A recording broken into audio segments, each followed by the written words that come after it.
జరుపుకుంటాం. మన పనులు ఉన్నప్పుడు ఎవరి పని చేసుకొని వాళ్ళు బతుకుతాం.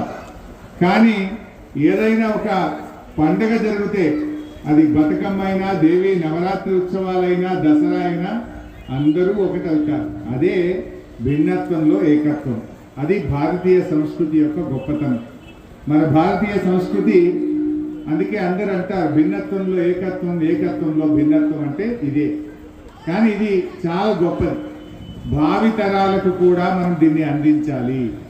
ఈరోజు మనం చూస్తున్నాం అమెరికాలో కూడా బతుకమ్మ పండుగను అమెరికా దేశం కూడా గుర్తించిందంటే మన తెలంగాణ చరిత్ర ఎంత గొప్పదో మీరు ఆలోచించండి. ఈ ప్రపంచంలో పూలను పూజించే సంస్కృతి ఒక్క తెలంగాణకు మాత్రమే ఉన్నది. పుష్పాలను పూజించడం అంటే ప్రకృతిని ప్రేమించడం. ప్రకృతిని అంటే ప్రకృతి నుంచి వచ్చిన తంగేడు పువ్వులను, గొనుగు పువ్వును, రకరకాల పువ్వులను అందంగా పేర్చి ఆ పుష్పాలను పూజించి నీళ్ళలో వదులుతారు. అంటే ఇంత గొప్ప పండగ, ఇంత గొప్ప సంస్కృతి అది తెలంగాణ ప్రజలకు దక్కింది. ఈ పండగ ఈరోజు మన దేశ సరిహద్దులు దాటి ప్రపంచమంతా కూడా బతుకమ్మ దసరా ఉత్సవాలు జరుగుతున్నాయి. అమెరికాలో, లండన్లో, ఆస్ట్రేలియాలో, న్యూజిలాండ్లో, యూరప్లో, దుబాయ్లో ఎక్కడ చూసినా బతుకమ్మ పండుగ చాలా గొప్పగా జరుగుతుంది. ఇది భారతీయ సంస్కృతి, ముఖ్యంగా మన తెలంగాణ సంస్కృతి. ఈ దేవీ నవరాత్రులు కూడా దేనికి సంకేతం? చెడు మీద మంచి విజయానికి సంకేతం.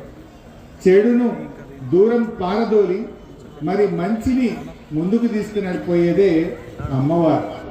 మరి అమ్మవారి దయతో ఈరోజు తెలంగాణలో హైడ్రా పేరిట, మూసీ పేరిట పేదలకు నిద్ర లేకుండా చేస్తూ ఉన్నారు. ఆ అమ్మవారు ఆ రేవంత్ రెడ్డి కళలోకి వెళ్ళి ఇప్పటికైనా ఈ పిచ్చి పనులు మానుకునే విధంగా ఆయనకు చెప్పాలని అమ్మవారిని పేదల ఉసురు పోసుకోవద్దు.